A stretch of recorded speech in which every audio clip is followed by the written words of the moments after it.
Thank you very much. You can hear me, just nod, just to Yes. check. Yeah, okay. So there's three of us who have collaborated on this, and Ashwini and I will give the actual talk, but Christin is in the audience and can take questions as well. So the introduction, just to contextualize this talk a little bit, our overall interest has been for a while now to understand when, how, and why languages innovate case marking. And this talk in particular focuses on the innovation of case clitics in Marathi, and in particular those case clitics that have been recruited for differential object marking. Some sort of background context. So in discussions of differential object marking and in general why languages might innovate case, Ashwini, if you go down a little bit, the discussion tends to be couched in terms of agents and patients. So people tend to focus on, I've put big A and big P there, but basically subject, object, agent, patient. And the general idea is in various flavors that as languages lose case distinctions over time, then the new case markers emerge to mark the core distinctions between subjects and objects. So the idea is that you should be able to distinguish subjects from objects easily. So you might have a distinction function, but that's not the only way. So there's some empirical data says that's not quite right. So people have also talked about in terms of identifying or indexing function, where you say, okay, I'm going to index a particular or identify a particular type of object, for example. So affected objects or animate objects or objects that are high on the referentiality scale in general. So it's functionally motivated, this case innovation, so that you get a contrast. Okay, keep going.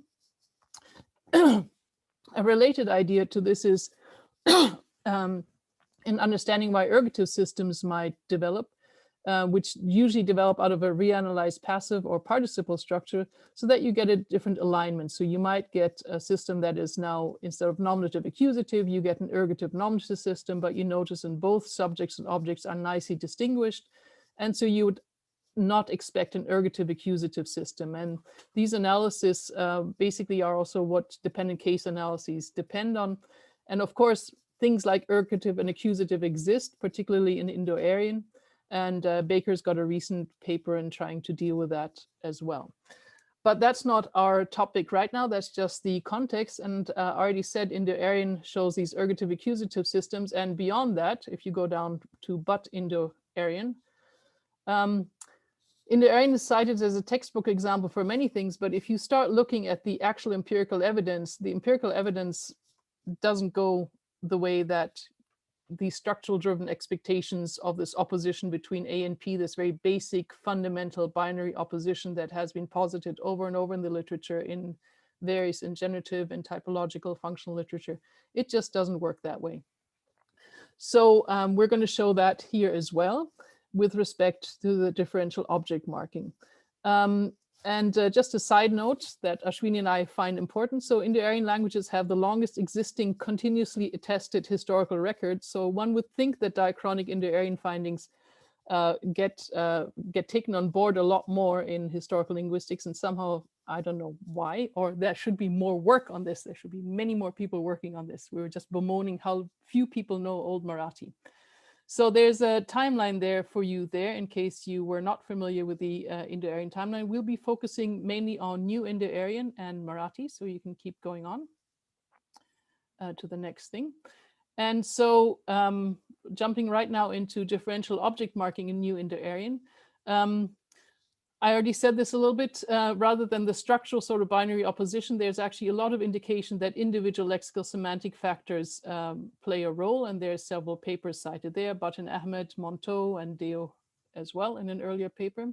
So we'll do some of the background here now in terms of data.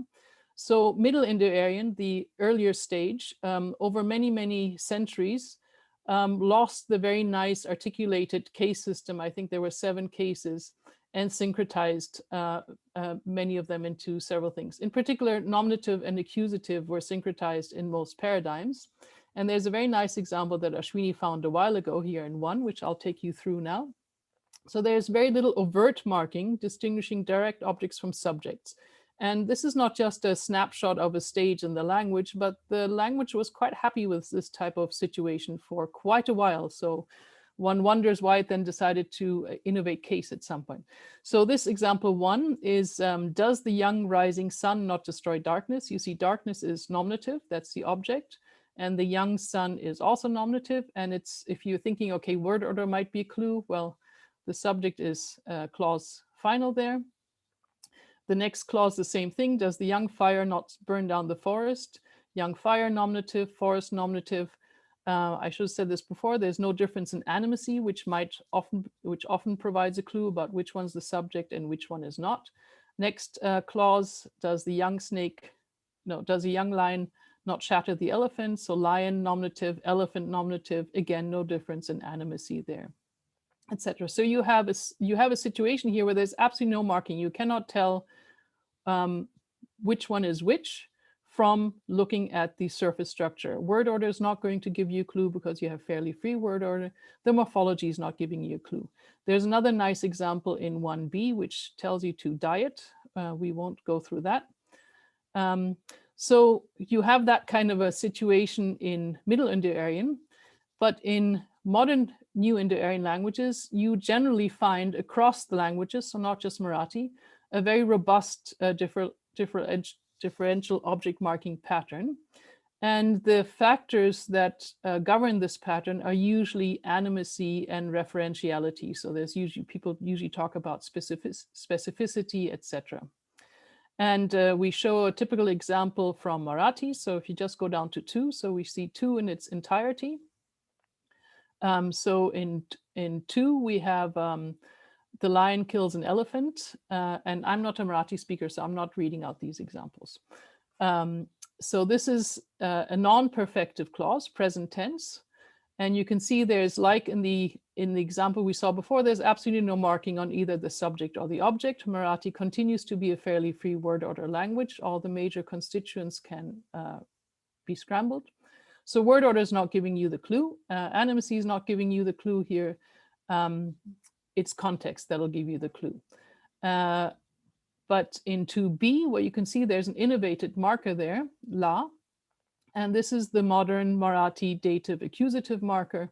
And the effect here in 2b versus 2a is that in 2b you have a definite elephant, that elephant, whereas in 2a it's just some elephant who gets killed. So it's the referentiality DOM.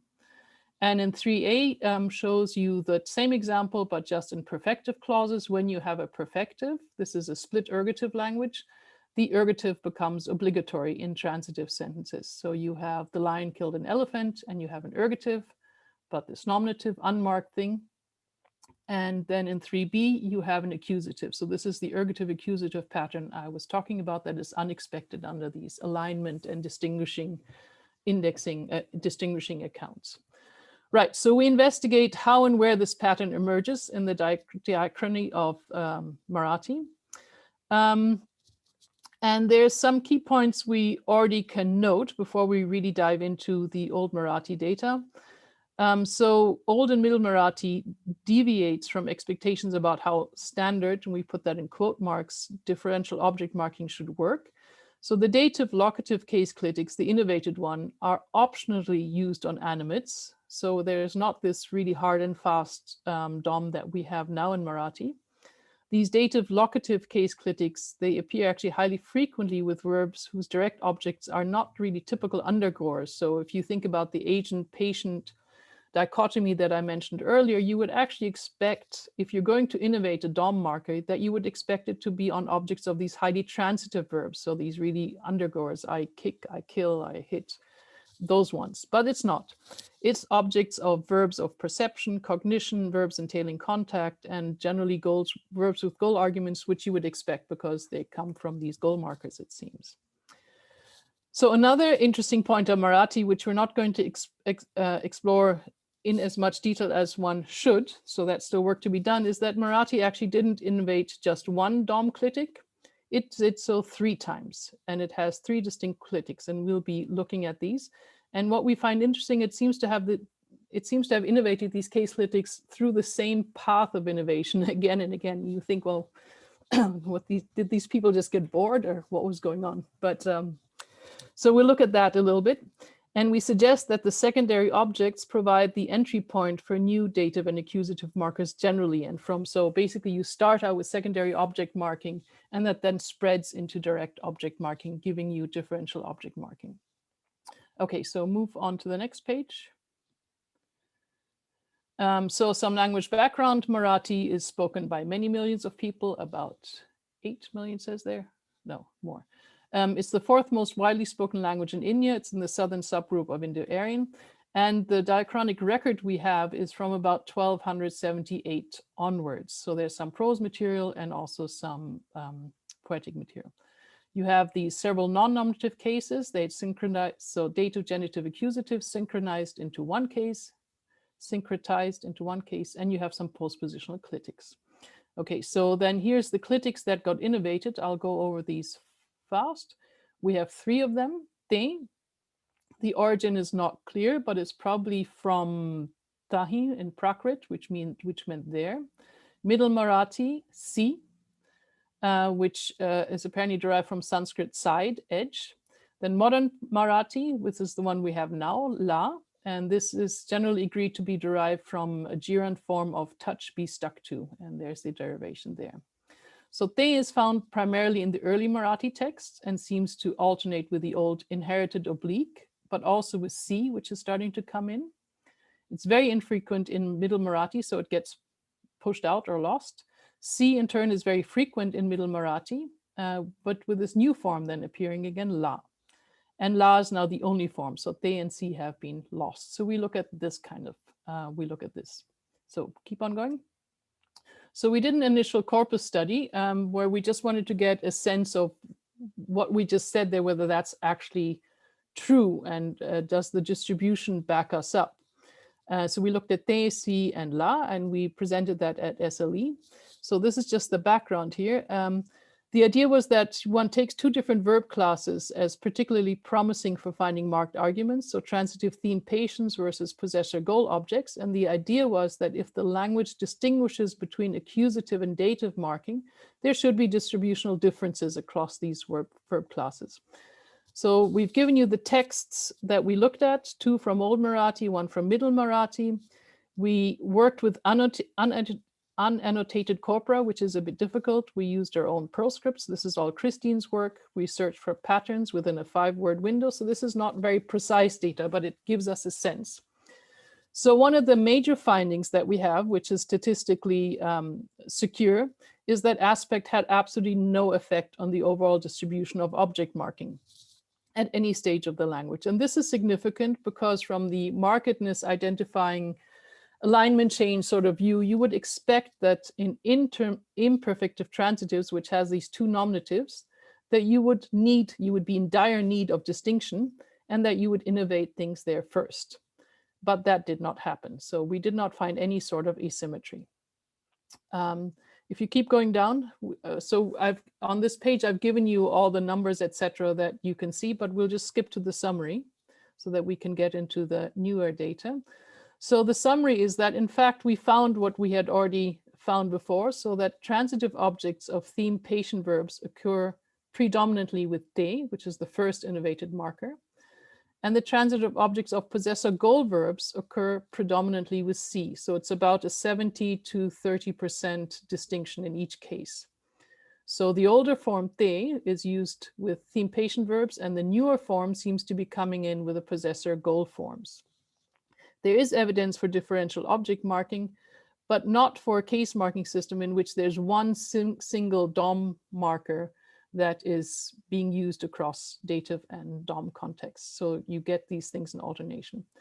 In Middle Marathi, you have transitive objects of theme patient verbs and transitive objects of possessor goal verbs occurring overwhelmingly with si. So it seems like si has extended its domain of application of functionality to theme patient verbs. So you're getting more of a classic DOM system. So, and then this happens again for some reason. So far so good, but we were looking at the verbs which are involved in these statistics that we did, and it turns out it actually pays to look at the lexical semantics of things in a lot more detail. So across all of the texts that we looked at, well, all 3 that we looked at, the verbs that you see in table 4 there showed up again and again with innovated case markers. And these represent 82% of the entire hits. So the entire hits that we got, these 18 verbs account for 82%. So that's quite significant. So then you look at what kinds of verbs these are. And there's verbs of communication there at the very bottom in the table. Speak, ask, tell. And these are expected in a sense because these will have goal addressees. I said something to him. So the to him will always be with this clitic. But then we have verbs of perception, verbs of, we've called it entailing contact, and experiencer verbs. And I mean, that's sort of interesting. And the ones that you get a lot are actually C in its various forms. So that are, those are the vast majority. So we would like to note that our results are imprecise. We work with unannotated texts, but it's very suggestive that you're getting these and you're not getting the canonical transitive verbs mainly, but mainly these verbs of perception and verbs of communication. And actually, when we went back and looked at Ashwini's paper from 2017, these results fit actually very well with her findings, that it's mainly secondary objects that inherit the old oblique marking from Middle Indo-Aryan. So those are the ones that are, those are the only ones that are overtly marked. The others tend to be all nominative. So that's the inherited pattern. So we have a hypothesis here. So that our hypothesis now is that that New Indo-Aryan, that the DOM markers come in with original spatial goal semantics through the inherited pattern for secondary objects. These are the only ones that are still marked in Middle Indo-Aryan.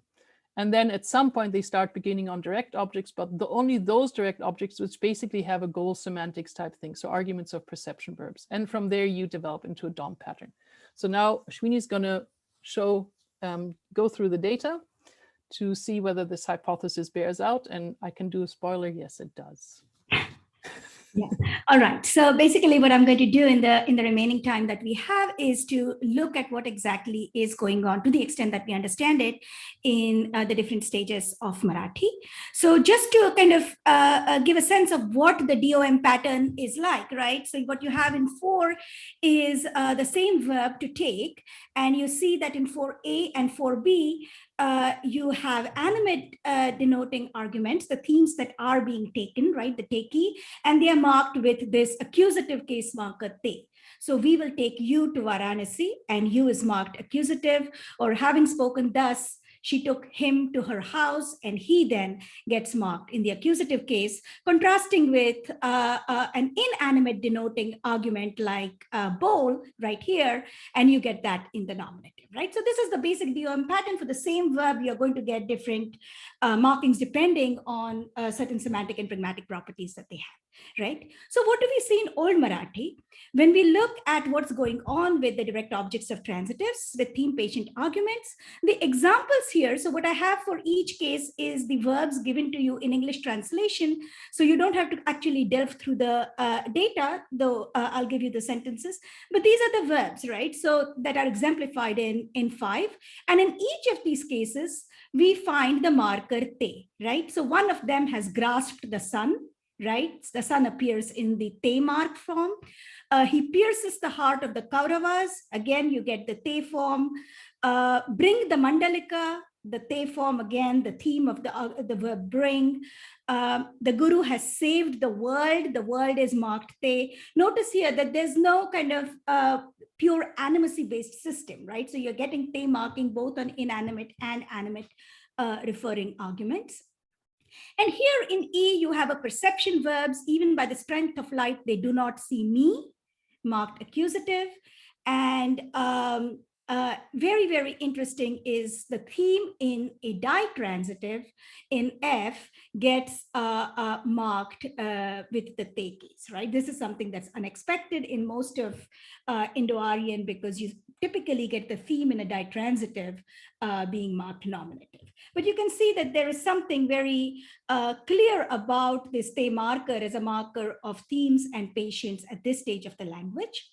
But in addition to that, in addition to marking themes and patients, the same marker also marks the higher argument, the secondary object of verbs of communication. And the relevant verbs here are ask and say. The Gosavi asked him, you see the te marker here. the Sanjaya said to the king, you get the te marker on the king. And very, very rarely we see that this form is used to mark the possessor argument in ditransitives, right? So the recipient or the goal or the possessor, whatever you want to call it. But we have one example here. The Gosavi gave 1 coin to Vaisa, and Vaisa, the recipient, is marked with a te here. So the upshot of this data is that they seems to have a specialized DOM function at the old Marathi stage. Again, this is very interesting in the Indo-Aryan landscape because most new Indo-Aryan languages have a syncretic dative accusative form. There's nothing that says, I do DOM, right? There's nothing like that in Indo-Aryan.